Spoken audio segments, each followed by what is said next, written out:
Hi everybody, welcome to Eating Our Asses Off. I'm James, and today we're going to do Cooking with James, which is slightly different from Misadventures of the Mister because I actually know the recipe and had it plenty of times and know that it's good, or at least that we enjoy it.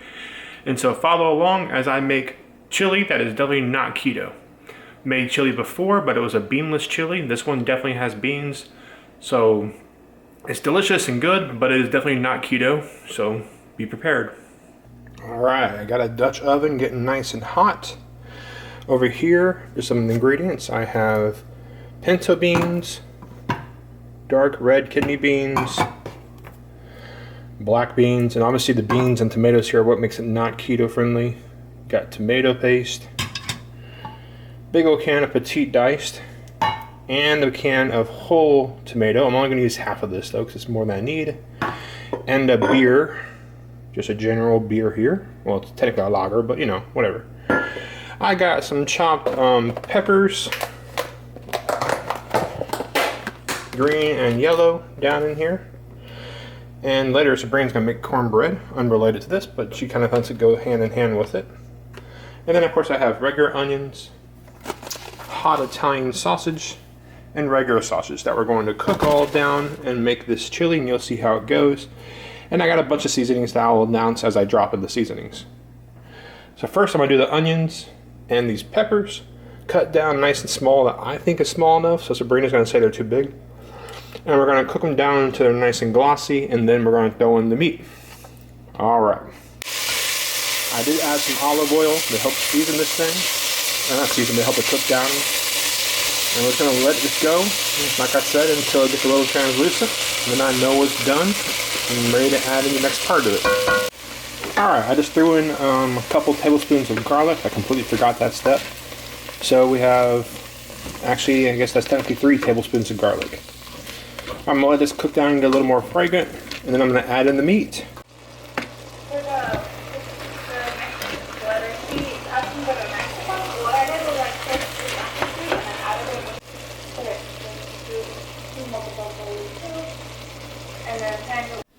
Alright, I got my meat all cooked up and drained.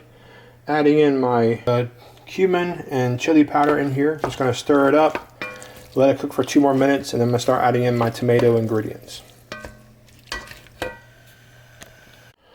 Alright, the meat's been fully cooked. All those onions and peppers have broken down to nice and small little bits, so Sabrina won't complain too much, we hope.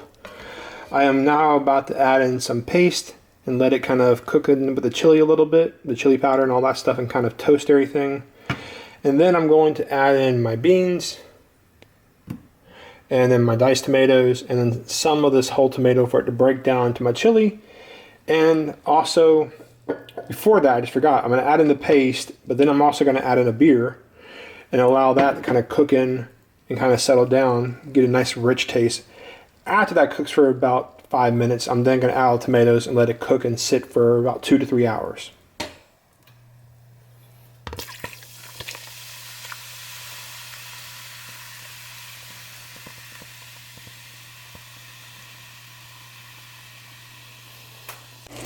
Alright, you see we got a nice big boil going on. Let's take it off, so I'm going to go ahead and add in my beans.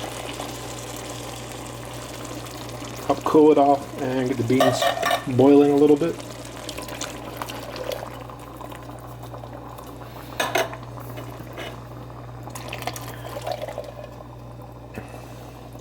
There we go. Let the beans get back in there. Bring it back up to another boil.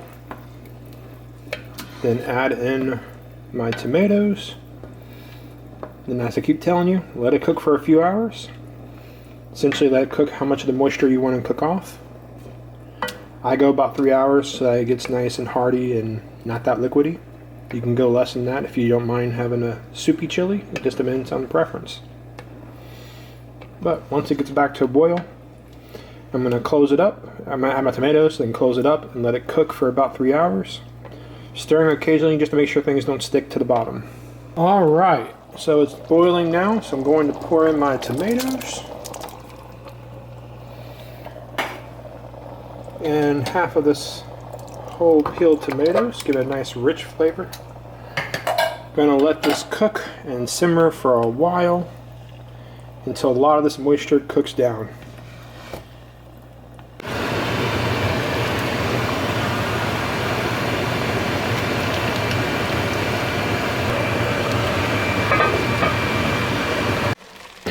Alright, it's been cooking for about 2 hours.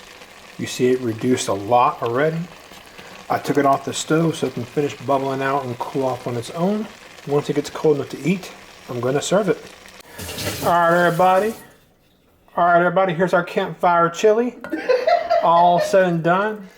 Making fun of it because I did not quite stir it enough and the bottom got a little burnt down there. No, let's be honest. You cooked that shit on like 9.5 for 2 hours. It's meant to be cooked really high. It's not meant to be blazed like that. So it's good.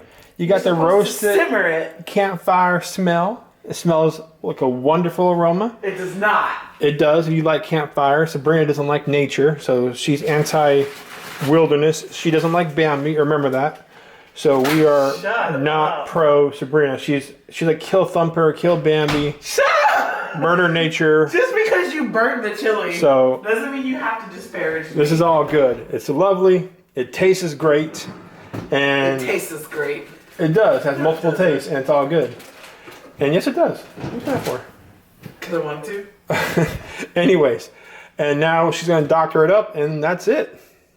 Peace. Okay, so here is Sabrina's doctoration of my chili. She made it all highfalutin with some Cheetos, onions, sour cream buried in there. Those are not Cheetos. Fritos, cheese and onions. Everything else was correctly named. And some sour cream.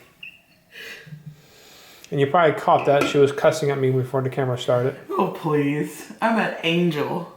Mm-hmm. All right, that's campfire chili with a Diet Dr. Pepper. Try it up. If you overcook it like me, you'll get that nice roasted smell. If you don't overcook it, it'll be a little bit soupy. But Sabrina hates soup, so I purposely overdo it for her. That's not what happened. Peace.